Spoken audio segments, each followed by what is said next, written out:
আপনি নিজে খাবেন একদিন ঘোষ আর দিতে হবে 5 বছর ঘোষ। আপনি নিজে খাবেন ঘোষ, নেতা একদম পীর সাহেব হবে, এটা এক ধরনের মুনাফিকি না?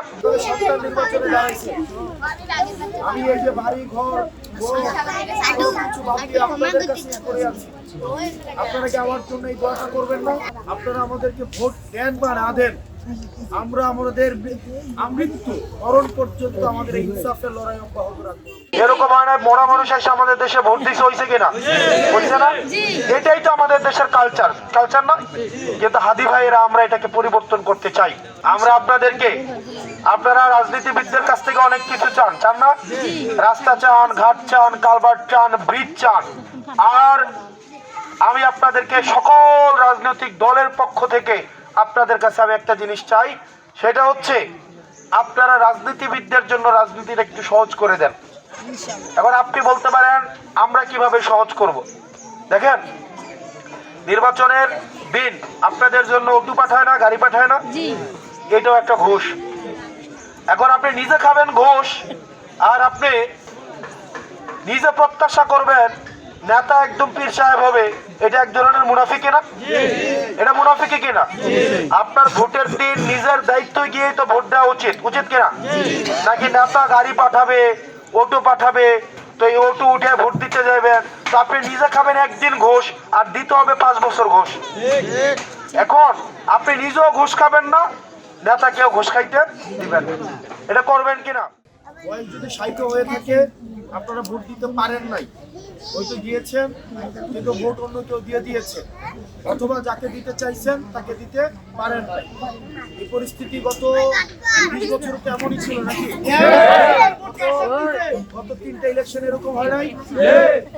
আমরা এই অপরাহ্নে আমরা ওসমান হাদি ভাইয়ের রক্তের উপরে দাঁড়িয়ে, আমরা জুলাই অভ্যুত্থানে যারা জীবন দিয়েছে, শহীদ হয়েছে, আহত হয়েছে, আমরা তাদের প্রতি আমাদের দায়বদ্ধতা রয়েছে।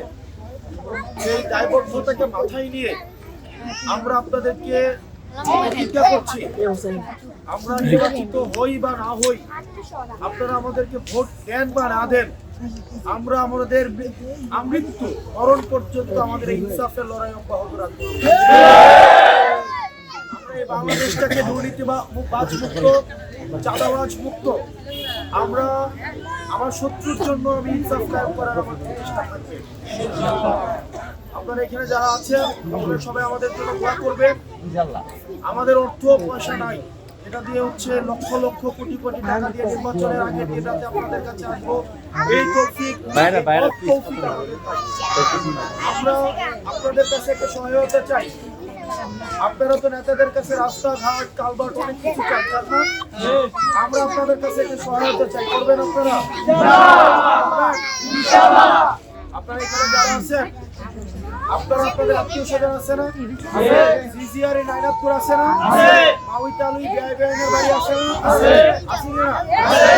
একদম সহজ একটা কাজ, আজকের পর থেকে আপনারা অন্তত প্রত্যেক দিন 10 জন করে মানুষকে আমাদের সালামটা পৌঁছে দিবেন। পারবেন না? ইনশাআল্লাহ পারবেন না?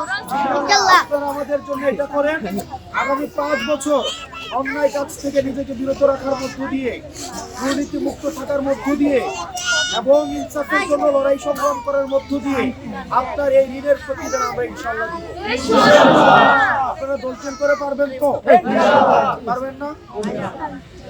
আপনারা আমার মায়ের বয়সী, আমার খালার বয়সী, দাদির বয়সী, আপনাদের সন্তান নির্বাচনে দাঁড়াইছে, আপনাদের সন্তান না, আপনাদের সন্তান নির্বাচনে দাঁড়াইছে। আমি এই যে বাড়ি ঘর কিছু বাদ দিয়ে আপনাদের কাছে করে আছি, আপনারা কি আমার জন্য এই দোয়াটা করবেন না? এতটুকু আমাকে দিবেন না বলেন? মানুষ তো জমি লিখে দেয়, টাকা পয়সা দিয়ে দেয়, এটা দেয়। আমি আপনাদের কাছে কি চাইছি, শুধু আমার পক্ষ হয়ে আপনারা মানুষকে আমার সালামটা পৌঁছে দিবেন। 21 তারিখ থেকে যেহেতু নির্বাচনে আচরণবিধি লঙ্ঘন হবে, সেজন্য আমাদের যে মার্কা সাপটা করি সেটা আমরা এখন করি না। এসব প্রোগ্রামে নির্বাচনী আচরণবিধি আমরা মেনে চলার চেষ্টা করি। আমরা 21 তারিখ থেকে আনুষ্ঠানিকভাবে ইনশাআল্লাহ প্রচারণা করব। 21 তারিখ থেকে নির্বাচনী আচরণবিধি মানার কারণে আমরা এখন এটা বলি না। আপনারা প্রত্যেকটা আত্মীয় স্বজন অন্তত 10 জন করে আপনারা এই শাপলা ফলের বার্তাটা পৌঁছে দেবেন ইনশাআল্লাহ। আপনাদের ম্যান্ডেট দিয়ে সংসদে গিয়ে আমরা আপনাদের প্রতিনিধিত্ব করব, দুর্নীতিবাজ মুক্ত বাংলাদেশ করব, ঋণ খেলাপি মুক্ত বাংলাদেশ করব ইনশাআল্লাহ। আসসালামু আলাইকুম।